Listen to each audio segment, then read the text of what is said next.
Okey, ini untuk soalan latihan 45 Okey, ini adalah soalan latihan 45. So, macam cikgu ajar, sama juga. Pertama sekali tips dia, mesti kenal pasti anode cathode. Yang kedua, senaraikan ion yang hadir.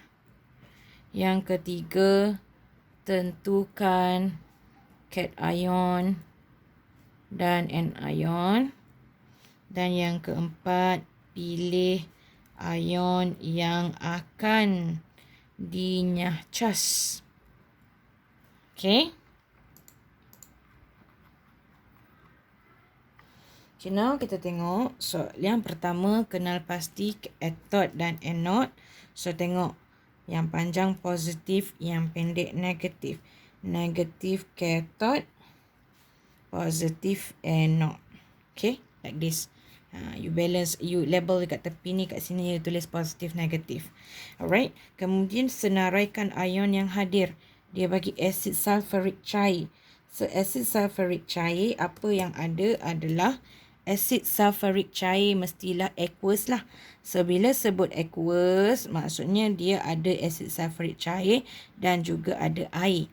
So, asid sulfuric cair, kita ada H+, kita ada SO4 2-.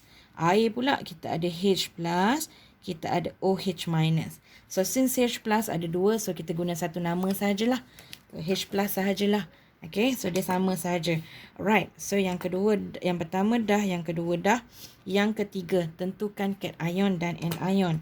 Right, so cikgu tulis kat sini lah. Cation, positif ion kita ada H+. Anion kita ada negatif SO4 2- dan juga OH-. Kita ada dua. Okay, tiga dah settle. Yang keempat, pilih ion yang akan dinyahcas. Pilih ion yang akan dinyahcas, you kena kenal pasti ion yang akan pergi ke cathode ataupun ion yang akan pergi ke anode. Okay, buat jadual, senang. Okay, cathode, anode. Yang pergi ke cathode adalah cation lah, H+. Yang pergi ke anode adalah anion, SO4 2- ataupun OH-. Yang kita pilih yang berada di cathode mestilah anode dia lebih positif. Anode mesti lebih positif. Yang ini anode mesti kurang positif. Okay, so ingat benda ni. Right, so tengok soalan. Soalan dia yang pertama dia tanya, apakah maksud cation? Cation ialah ion yang bercas. Cation, ion yang bercas positif.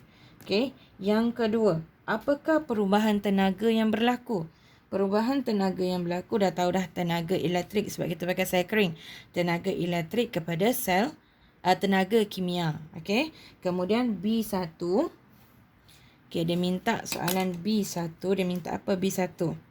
B1 dalam jadual 2, tuliskan formula ion. Formula ion, guys. Formula ion, bukan persamaan setengah. Formula ion yang bergerak ke elektrod X dengan elektrod Y. Okay, so elektrod X dia label kat mana? X yang dekat sini, sorry. Ini adalah X dan ini adalah Y. Okay, so ion yang pergi dekat X, X adalah negatif. So, yang pergi dekat dia adalah positif. Cation kan, sebab cathode kan. So, ion yang ada adalah ion H+. Y pula adalah ion SO4 2- dan juga ion OH-. You nak tulis ion sulfat, ion hidroksida, ion hidrogen, boleh. Okay, alright. So, tengok soalan yang kedua. Apakah yang diperhatikan? Okay, pemerhatian. Apa yang you nampak? Pemerhatian pada elektrod Y. So, elektrod Y adalah yang berada di sebelah anode. Yang berada di sebelah anode, kalau kita tengok, dia akan mengalami tindak balas apa? Di anode akan mengalami tindak balas pengoksidaan. Pengoksidaan maksudnya dia menerima melepaskan elektron lah. Okay, di anode dia akan melepaskan elektron. Melepaskan elektron. So, biasa kita akan, you kena tengoklah anode yang ni berapa, anode yang ni berapa. So, nanti you akan dapat OH minus ini yang akan dinyacas. Okay, you tengok pada persamaan setengah OH minus, you akan dapat 4 OH minus akan hasilkan oksigen 2 H2O tambah dengan 4 elektron. So, hasil dia adalah yang ini. Okay, tengok kepada anode macam kita tengok tadi lah, kita buat latihan sebelumnya.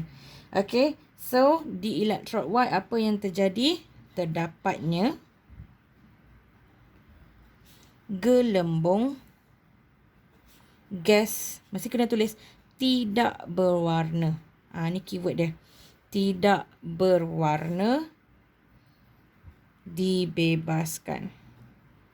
Okay, maksudnya gas itu dia akan berkumpul dekat sini. Dia akan berkumpul dekat sini. Okay, sebab tu dia ada ruang kosong kat sini. Okay, alright. Kemudian C. C. Namakan gas X dan gas Y. Okay, so X berlaku dekat katot. Katot, ion tak ada ion lain, ion H+. So, you tengok persamaan H+, you akan dapat gas hidrogen. Yang ini adalah gas hidrogen. Nyatakan gas. Yang ini you akan dapat gas oksigen. That's all.